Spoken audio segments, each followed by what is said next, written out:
I have presided over thousands of cases throughout my years on the bench. I've looked into the eyes of murderers, fraud artists, violent offenders, and frightened children who made one terrible mistake.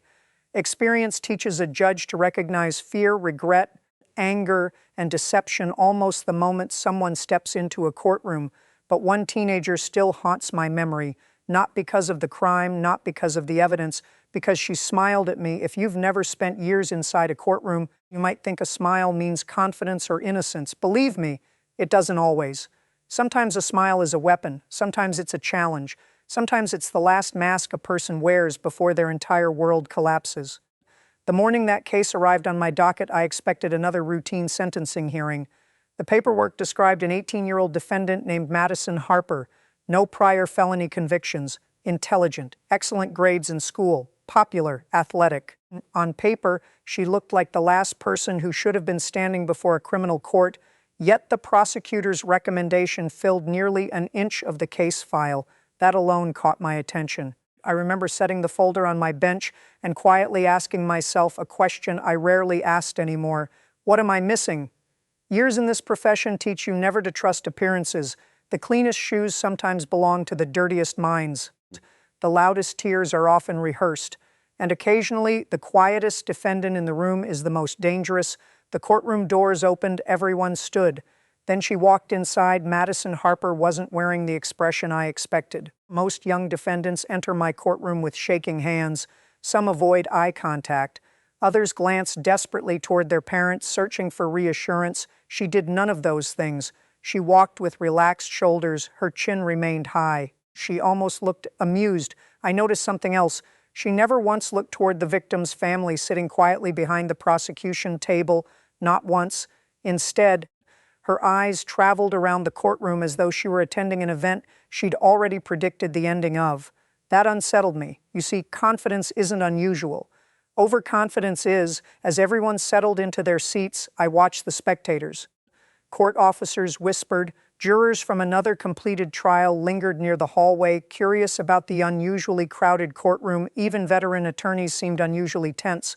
That wasn't normal. The prosecutor, Assistant District Attorney Daniel Carter, organized his documents with unusual precision. Every page was color-coded. Every exhibit had multiple tabs. Lawyers only prepare like that when they expect resistance. Across from him sat defense attorney Rebecca Collins. She looked exhausted, not nervous. Exhausted, there is a difference. An exhausted lawyer has already fought battles outside the courtroom before ever stepping inside. I had not yet heard a single argument. Still, something felt wrong. I asked the clerk to call the case. The room became silent. State versus Madison Harper. She stood for the first time. She looked directly at me and smiled, not politely, not respectfully. It was the kind of smile someone gives when they're convinced they've already won. I've seen that smile before, usually from people who underestimate consequences. I began reviewing the procedural history aloud. Felony charges, multiple victims, months of investigation, extensive digital evidence, financial losses exceeding hundreds of thousands of dollars. As I read each allegation, I waited for even the smallest reaction. Nothing, no surprise, no concern, no embarrassment. She simply kept smiling. Believe me, that bothered me more than if she had cried. The victim's family sat only 20 feet away. A middle-aged couple held each other's hands so tightly their knuckles had turned white. Beside them sat a younger brother who couldn't have been older than 14. He stared at the floor. He never once looked toward Madison. Pain has its own language. After enough years, a judge learns to recognize it without words. The prosecutor requested permission to begin with victim impact statements before sentencing arguments. One by one, ordinary Americans approached the witness stand: a retired school teacher, a small business owner, a single mother. Each described how months of manipulation, deception, and calculated lies had destroyed savings they spent decades building. This wasn't impulsive teenage behavior.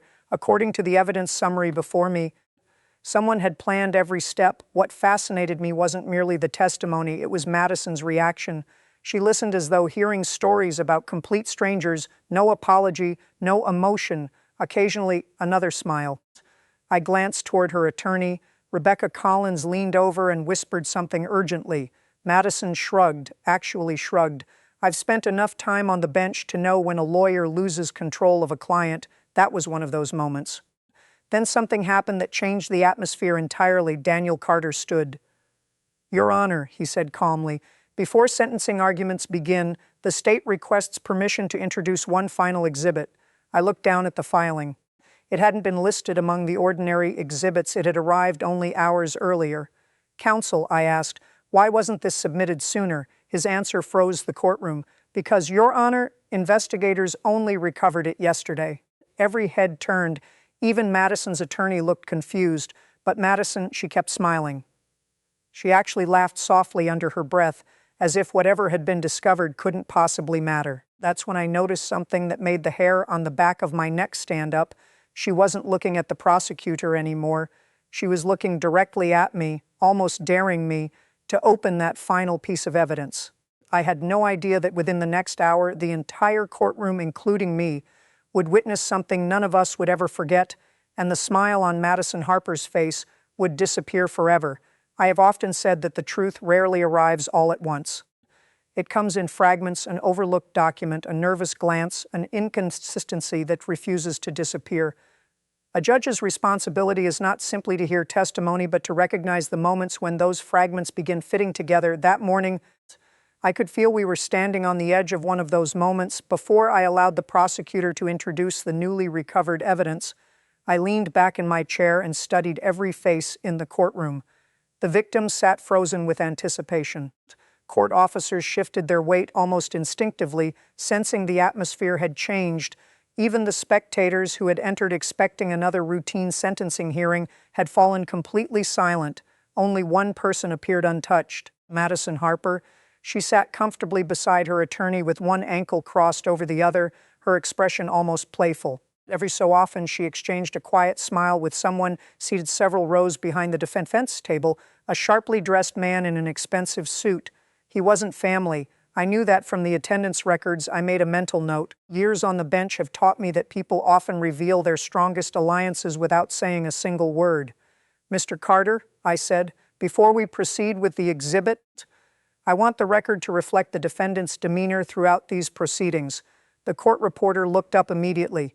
"I've observed no visible remorse," I continued, "no emotional response to victim testimony. The record should accurately reflect that." For the first time, Madison's smile faded just slightly, not because she regretted anything, because she realized I had been watching her just as carefully as she had been watching me. Many people believe judges only listen. That's a dangerous misconception. We observe everything: the way a witness folds their hands, the direction someone's eyes move after a difficult question, the tiny pause before an answer. Sometimes justice hides in those details. The prosecutor rose and approached the evidence table. "Your Honor," Daniel Carter began, "this case has never been about an immature mistake." He paused, allowing the words to settle. "It has always been about calculated manipulation." He pressed a button on the courtroom monitor. Instead of displaying the new evidence, he first presented a timeline: nearly 18 months, 18 months of carefully orchestrated deception. Fake online identities, forged financial documents, dozens of encrypted conversations, victims spread across 3 different states. As each date appeared on the screen, I watched the jury consultant seated in the gallery quietly shake his head. Even though there was no jury present during sentencing, professionals often observed significant cases to study courtroom strategy. The pattern was unmistakable. Nothing about this had been impulsive. Everything had been planned. The victims had not been randomly selected. Each one fit a specific profile: retired, recently widowed, living alone, financially stable, emotionally vulnerable. That realization sent a chill through the courtroom. I glanced toward the victim's family again. The retired school teacher lowered her head into trembling hands. The small business owner stared straight ahead, refusing to blink. The young boy, who had remained silent all morning, finally looked toward Madison. She never looked back. Instead, she rolled her eyes. That single gesture caused an audible gasp from the spectators. Rebecca Collins immediately leaned closer. "Please," she whispered urgently, "you're making this worse." Madison answered just loudly enough for those nearest to hear. "They're all so dramatic." The words barely escaped her lips before the courtroom became absolutely still. I've heard defendants deny guilt. I've heard them blame others. I've heard them lie without hesitation, but dismissing victims while they sat only feet away, That was something else entirely. I fixed my eyes on Madison. "Miss Harper," I said calmly, "this courtroom is not a stage. Every individual seated here deserves respect." She met my gaze, then smiled again. "With respect, Your Honor," she replied, "I think everyone here already knows how this ends." There it was, pure confidence. Not the confidence of innocence, the confidence of someone convinced that consequences could never reach her. I had encountered wealthy defendants who believed money placed them above the law, powerful executives who assumed influence could erase evidence, public officials who expected special treatment. Many of them entered my courtroom wearing that exact same expression, very few left with it. Daniel Carter slowly returned to the prosecution table. "I believe," he said quietly, "the defendant's statement will become important in just a few moments." I noticed something unusual. He wasn't looking at Madison. He was looking toward the courtroom doors, almost as though he was waiting for someone. Seconds later, they opened. 2 federal investigators entered carrying sealed evidence containers. That surprised me. Federal investigators rarely appeared at a state sentencing hearing unless something extraordinary had occurred. Even Madison finally frowned, just for an instant. Then she recovered. I noticed it. She thought no one else had. Experience teaches you that confidence often cracks before it collapses. One of the investigators handed Daniel Carter a sealed storage drive. The prosecutor carefully held it up. "Recovered yesterday," he said. "Unticked it overnight. No alterations, no breaks in the chain of custody." Rebecca Collins immediately stood. "Your Honor, I have not had adequate time to review this material." "A reasonable concern," I answered. "Mr. Carter?" The prosecutor nodded. "Defense counsel received an emergency disclosure at 6:12 this morning." Collins looked stunned. She slowly opened the envelope that had been sitting untouched on her table. As she read the contents, the color drained from her face. I've watched hundreds of attorneys react to difficult evidence. Some become angry, some object immediately, some begin searching for procedural errors. Rebecca Collins did none of those things. She simply closed the folder. Then she looked directly at her client. "What did you do?" she whispered. Madison didn't answer. For the first time since entering my courtroom, she looked uncertain. It lasted only 2 seconds, but I saw it. And once uncertainty appears, it rarely leaves. Daniel Carter walked toward the evidence screen. He inserted the storage drive into the courtroom computer. The monitor remained black for several long seconds. No one breathed, no papers rustled. Even the air conditioning seemed impossibly loud. I remember resting my hands on the bench, preparing myself for whatever we were about to see. After all my years on the bench, I believed very little could genuinely shock me. I was wrong. The first image appeared on the courtroom screen. Within 3 seconds, Madison Harper's smile vanished. Within 5 seconds, her attorney quietly stepped away from her chair. And within 10 seconds, I realized this case was far darker than anyone in that courtroom had imagined. There are moments in a courtroom when time seems to lose all meaning. I've experienced them after guilty verdicts. I've witnessed them when innocent people were finally exonerated. But nothing compared to the silence that filled my courtroom as the first image appeared on that screen. To this day, I can still picture it with perfect clarity. The photograph itself wasn't graphic, it wasn't violent. To someone unfamiliar with the case, it might have looked completely ordinary, but I immediately understood why the prosecutor had waited until that morning to reveal it. The image showed Madison Harper sitting inside an upscale hotel lounge only 4 nights after one of the victims had emptied his retirement account. She wasn't alone. Seated across from her was the same sharply dressed man I had noticed earlier in the gallery. Both were smiling. Between them sat folders, multiple cell phones, and stacks of bank documents. The timestamp in the corner left no room for doubt. The room remained utterly still. I shifted my attention from the screen to Madison. Only minutes earlier, she had carried herself with effortless confidence. Now, for the first time that day, her breathing had changed. It was subtle, but years on the bench have taught me to notice the smallest shifts. Her shoulders had stiffened, her jaw tightened. Most telling of all, she stopped looking at me. Instead, her eyes locked onto the screen as though willing the image to disappear. The prosecutor spoke calmly. "Your Honor, this photograph slot was recovered from an encrypted cloud account that investigators accessed yesterday under federal warrant." He let those words settle before continuing. "This meeting occurred after the defendant had already informed investigators she had never met any alleged accomplices." A quiet murmur swept through the gallery. Rebecca Collins closed her eyes for a brief moment. She knew exactly what this meant. If the evidence held up, and everything before me suggested it would, her client hadn't merely committed fraud, she had lied repeatedly during the investigation. That changes everything in a courtroom. You see, people often misunderstand judges. They think we're impressed by dramatic speeches or emotional outbursts. We're not. We're persuaded by credibility. Once credibility is destroyed, every statement that follows is viewed through an entirely different lens. Daniel Carter advanced to the next exhibit. This time it wasn't a photograph. It was a series of encrypted text messages. One after another appeared on the large courtroom monitor. Each message had been authenticated by digital forensic experts. The first read, "She believed every word." Another followed moments later, "Move her savings before she gets suspicious." Then another, "Old people trust too easily." The gallery reacted with audible disbelief. Someone quietly whispered, "Oh my God." I immediately called for order, yet I couldn't ignore what I was seeing. These weren't emotional exchanges, they were strategic discussions, cold, efficient, calculated. Every sentence suggested planning rather than impulse.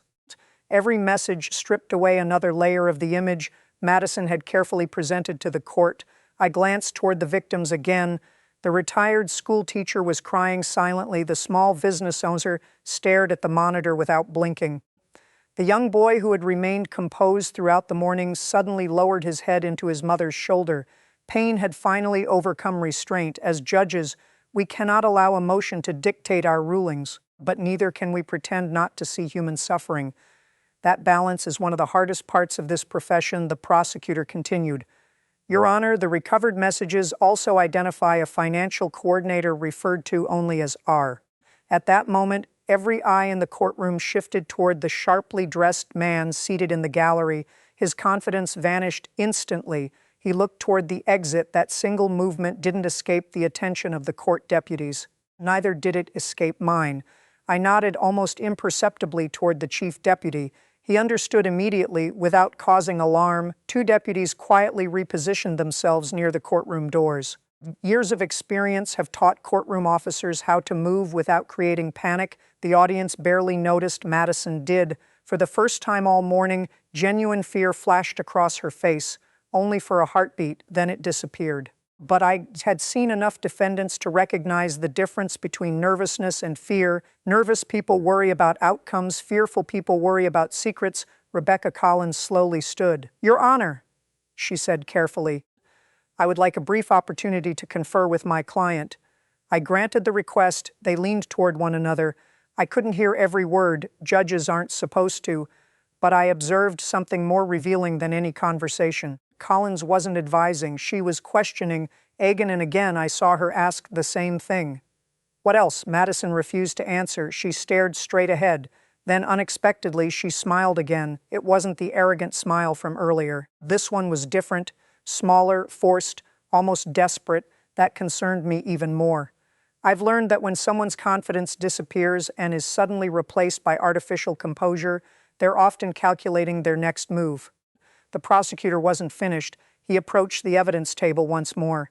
Your Honor, he said, everything you've seen so far establishes fraud. He paused, but it does not explain why federal investigators joined this case yesterday.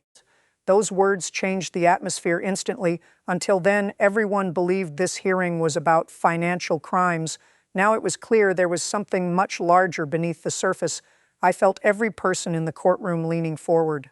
Even the court reporter briefly stopped typing before quickly catching up. Daniel Carter lifted another sealed envelope.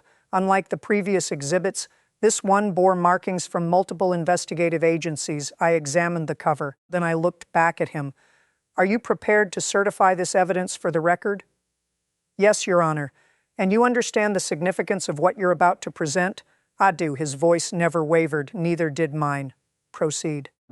He opened the envelope slowly. Inside was a flash drive and a single printed photograph. He handed the photograph to the bailiff, who brought it directly to me.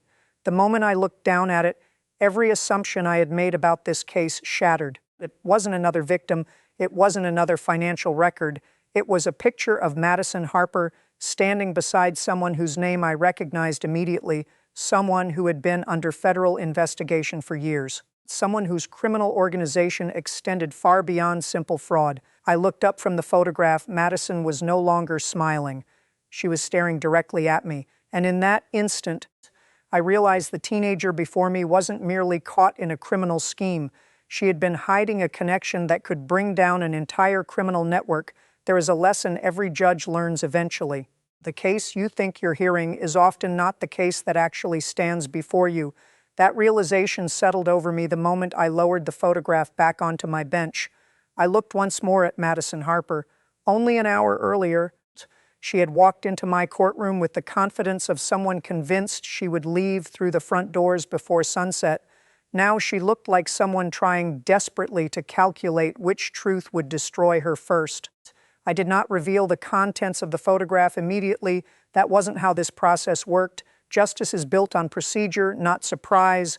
Still, I could feel the weight of every eye in the courtroom, the victims, the attorneys, the deputies. Even the spectators seated in the last row seemed to understand that something extraordinary had just entered the record. I turned toward Daniel Carter. "Counsel," I said, "for the benefit of the record, identify the individual standing beside the defendant in this photograph." He took a measured breath. "Your Honor, the individual has been identified through multiple independent sources as Victor Reynolds." The name rippled through the courtroom like an electric current. Some spectators recognized it immediately. Others simply reacted to the expressions around them. I recognized it because I had seen it in sealed federal filings years earlier. Victor Reynolds was not an impulsive criminal. He was known for building elaborate fraud operations that stretched across state lines, recruiting people with clean records to gain the trust of victims. Investigators had pursued members of his organization for years, yet Reynolds himself had remained frustratingly elusive, and now his face was staring back at me from a photograph taken beside the defendant standing only a few feet away. I looked directly at Madison. "Miss Harper," I asked calmly, "have you ever denied knowing Victor Reynolds during this investigation?" She hesitated. It was the first genuine hesitation I had seen from her all day. "Yes," she answered quietly. The prosecutor nodded. "And can the record also reflect that the defendant denied any association with organized criminal activity during 3 separate interviews?" "It can," I replied. Rebecca Collins slowly lowered her head. She understood the significance. Her client had just admitted to making a false statement that the prosecution now appeared ready to disprove. Experience has taught me that lies rarely collapse all at once. They unravel thread by thread. Daniel Carter pressed another key on the courtroom computer. This time the monitor displayed surveillance footage. The date matched the photograph. Madison entered the hotel. A few minutes later, Victor Reynolds arrived. They greeted each other with a hug, not the awkward greeting of strangers, not even casual acquaintances.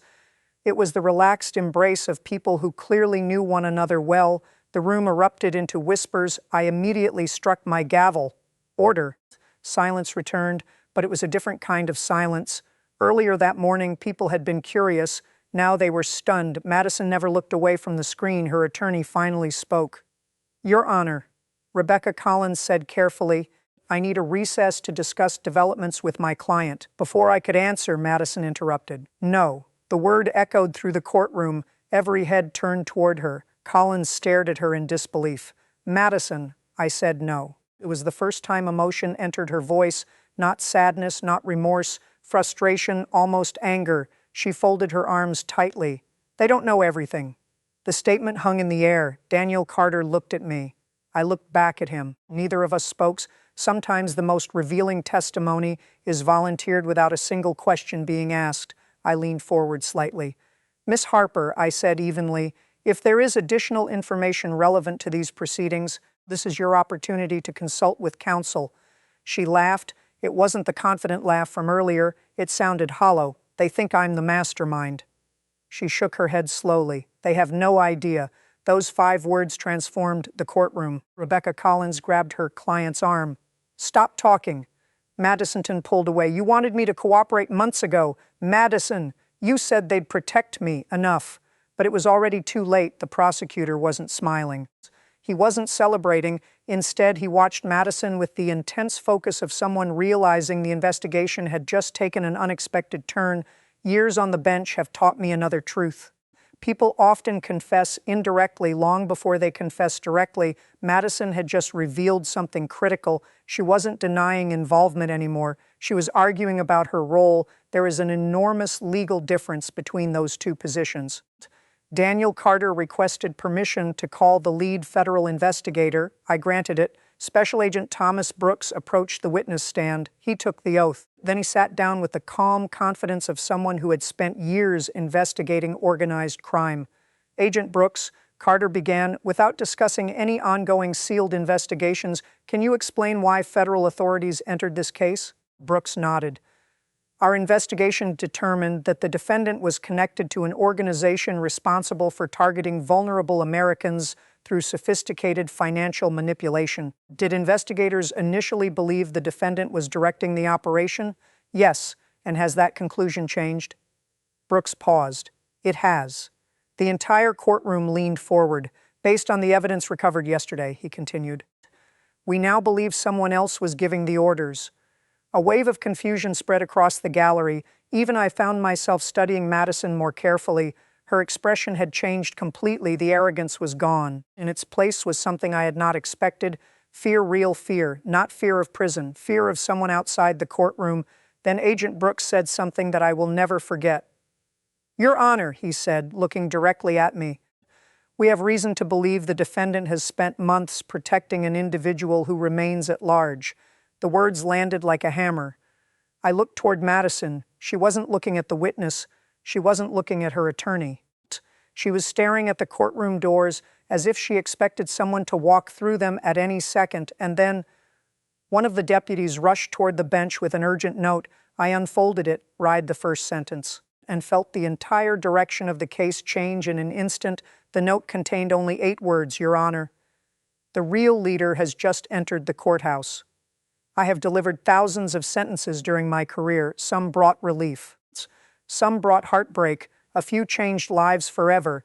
But as I looked across my courtroom that afternoon, I understood this would become one of the cases people would remember long after the courthouse lights went dark. The courtroom had fallen into complete silence. Madison Harper no longer looked like the confident teenager who had walked through those doors hours earlier. The smirk was gone. Her shoulders sagged. Her hands trembled slightly as she stood beside her attorney. For the first time all day, she understood something every defendant eventually learns. Reality always arrives. No amount of confidence, manipulation, or arrogance can negotiate with the truth.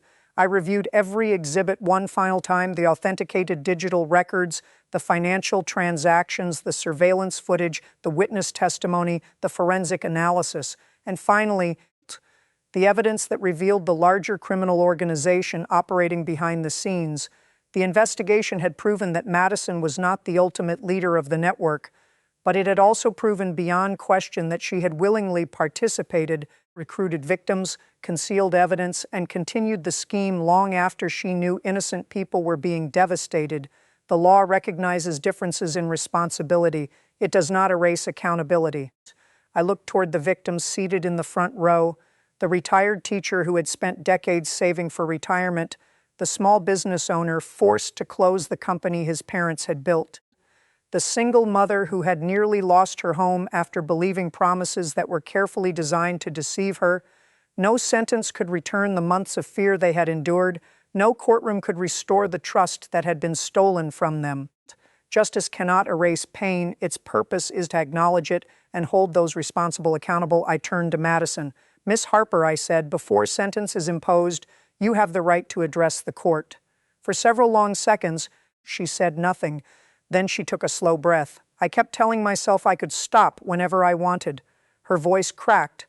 I told myself nobody would really get hurt. She looked toward the victims for the first time since entering the courtroom, and I was wrong.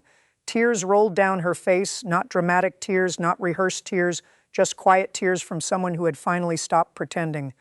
I can't change what I did, she whispered. I wish I could. Her attorney placed a reassuring hand on her shoulder but said nothing. There was nothing left to argue. The evidence had spoken. The truth had spoken. Now only the law remained. I folded my hands. Miss Harper, youth can explain poor judgment, but it cannot excuse calculated harm. You were given opportunity after opportunity to tell the truth. You rejected each one. You mocked these proceedings. You dismissed the suffering of people whose lives were forever altered. You chose temperament when honesty could still have mattered. I paused and looked around the courtroom. Our justice system is built on fairness. It is also built on accountability. No person is above the law, not because of age, not because of intelligence, not because of confidence.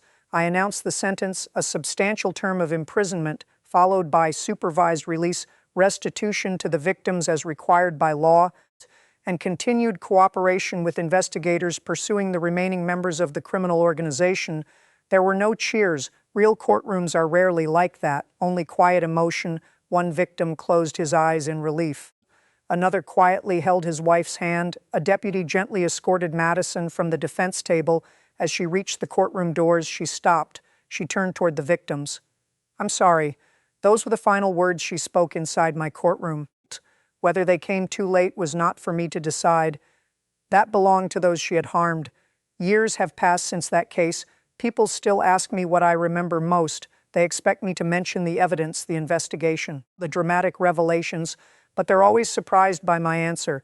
I remember a smile, because that smile represented the dangerous illusion that consequences belong only to other people. Every choice we make leaves a mark, sometimes on our own lives, sometimes on the lives of strangers we'll never truly know. The law cannot undo the past, but it can draw a clear line between right and wrong, reminding us that character is measured not by how confidently we face success, but by the integrity of the choices we make when no one seems to be watching. That day, justice was not about revenge, it was about truth, and in every courtroom where truth prevails, justice has a chance to be heard.